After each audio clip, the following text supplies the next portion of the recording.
Hi everybody, welcome back to the Feynman Technique. Got a good Christmas video for you today. We're going to be deriving a generalized expression for the integral from 0 to infinity of 1 over x to the t plus 1 dx. And this is going to be valid for t greater than 0. So let's go ahead and get started. By the way, this is going to be using the same process that I've been using in my other Power of Complex Numbers video series. This first part is going to be kind of a review. We're just going to consider the integral from 0 to infinity of 1 over x squared plus a squared. And this shows how to find that that is equal to pi over 2 times a to the negative 1.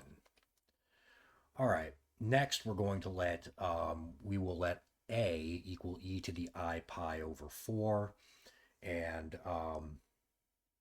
you can see that we can get to here from there pretty easily. E to the I pi over 4 squared is e to the I pi over 2, which is, of course, I. And that's what we have there. And of course, that will be equal to pi over 2 times, well, our a is e to the I pi over 4 to the negative 1. That's negative I pi over 4. And then we multiply the top and bottom of the integrand right here by x squared minus I to get this. And from there, we can see if we match the real and if we match up the imaginary parts of that, we'll get that the integral from 0 to infinity of 1 over x to the fourth plus 1 dx is pi over 2 times sine of pi over 4. Now, normally I would actually evaluate sine of pi over 4 to be square root of 2 over 2, but in this case we're going to leave it as is, and you'll see why here in a minute. So now we're going to generalize integral 0 to infinity of 1 over x to the fourth plus a to the fourth. Using the same process, we can see that that is going to be equal to this. And now we're going to choose our a so that a to the fourth will be I. And of course, our a in that case would be e to the I pi over 8. All right, so plugging that in and following the same process, we get this. And then from there, we get that the integral from 0 to infinity of 1 over x to the 8th plus 1 dx is equal to pi over 2 times sine pi over 4 times sine 3 pi over 8. And we're going to do this one more time and see what pattern emerges. So I'm not going to explain the process again. Go ahead and pause the video, follow along if you'd like. But we get this, and then plugging in e to the I pi over 16 for our a, we get this, and then matching the imaginary parts, we get this. So now you can see there is a pattern here. Every time we increase the exponent here by a power of 2, we add another sine term that follows a pattern. That pattern, obviously, the sine term, the denominator of the sine term increases by a power of 2 every single time. So this is 2 to the 2 squared, 2 cubed, 2 to the fourth. And then you can see the numerator of our sine term will always be half of that denominator minus 1. So we can get a generalized expression now for the integral from 0 to infinity of 1 over x to the power of 2 to the n plus 1 dx. And that is this. You see, this is the pattern that emerges. Go ahead and pause the video and see that that is true. This is, by the way, I don't believe I've ever used this notation in my videos before. This is the infinite product notation right there. It's just like a sum, except you're multiplying all the terms together. Okay, so now we have this, and our next step, our next step is to just see that we can manipulate this term inside the sine function right there to be pi over 2 minus pi over 2 to the k, and then using the identity sine pi over 2 minus x is cosine x, we just see that that this term right here is exactly cosine of pi over 2k. So now we have that the integral from 0 to infinity of 1 over x to the um, power of 2 to the n plus 1 dx is this infinite product right here.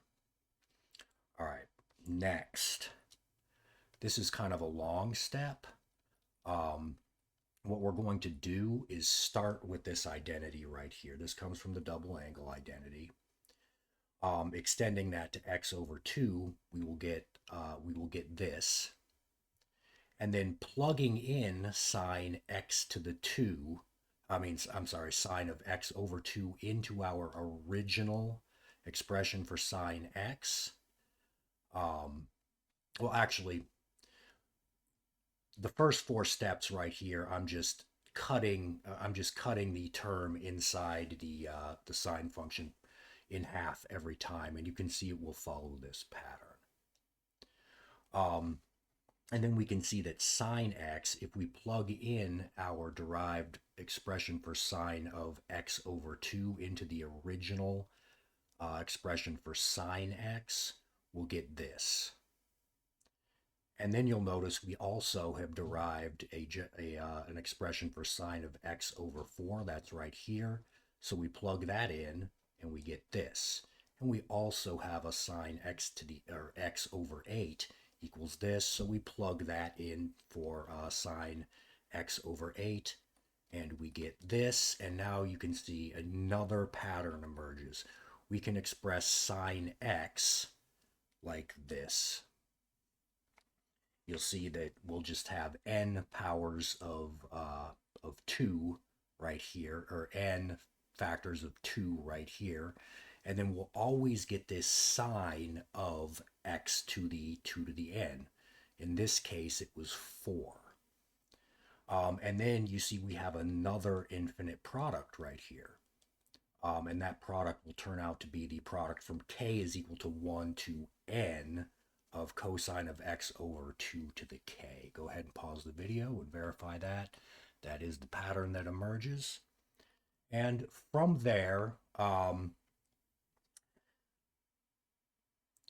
if we plug in x is equal to pi over 2, you can see this sine x will just become 1.